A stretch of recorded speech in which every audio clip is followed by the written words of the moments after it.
In this module, we are going to talk about our memories and about how information gets encoded in our memories and how information can fail to get encoded in our memories, or how information that gets encoded can be forgotten, or quite interesting, how information that never actually really happened can get encoded as memories that we still fervently believe are real. So if you remember, one of the sort of central themes of this course, right, is trying to understand better this idea of how psychology can be the scientific understanding of the mind, right? We propose this idea of the mind-body problem, that if the mind is immaterial, if it is separate from the body, right, if we take this sort of dualistic idea that has historically been very popular, we can't study it, right? We can't poke it, we can't look at it, we can't measure it, right? So how can we study the mind if we can't see it? Well, so far we've talked about two potential solutions to this problem in the field of psychology. We talked about the neuroscience perspective that says the mind is not separate from the body, but is a byproduct of the neurochemical and biological functions of our bodies, right? And therefore, if we can measure and look at those functions and systems in our body, we are in effect measuring the mind. Last module, we talked about the behaviorists that ignore the mind, so the mind doesn't exist, that we don't even need to think about the mind, that all we have to pay attention to is the input and the output. So in response to these early behaviorist models that said you can ignore the mind, and we had a sort of a revolution that emerged that said, no, we really can't open that black box. We can really look inside and we can see the mind, right? And it took 100 years for us to reach the point where we really began to develop ways of thinking about the mind that allowed it to be measured. And to a huge extent, this emerged during the revolution of personal computing, the development of computers. In fact, we began to look at computers and say, wow, there's a lot of similarities to what the computer does to what we do. And in fact, this led to the development of what's called cognitive psychology. Cognitive psychology is an information processing model of the mind. It uses the analogy of computers and says, hey, look, if we can understand how the computer works as far as storage and processing, we can use the same concepts for the mind.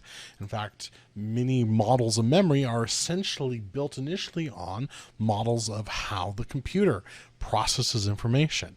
Long-term and short-term memory come from ideas from RAM and hard drive storage. These systems are very similar to each other and allow us to kind of open up the mind and take a look.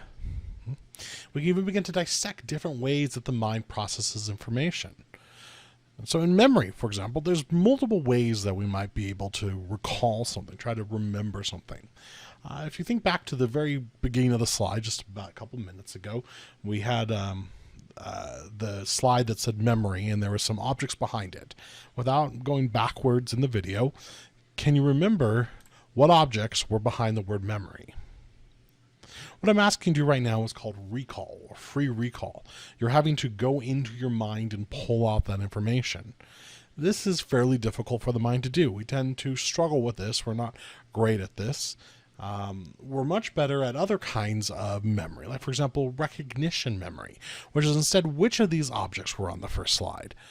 Okay? You probably weren't paying attention to the first slide, but I bet you it'll be a lot easier for you to recognize which objects were on that than just to freely recall them.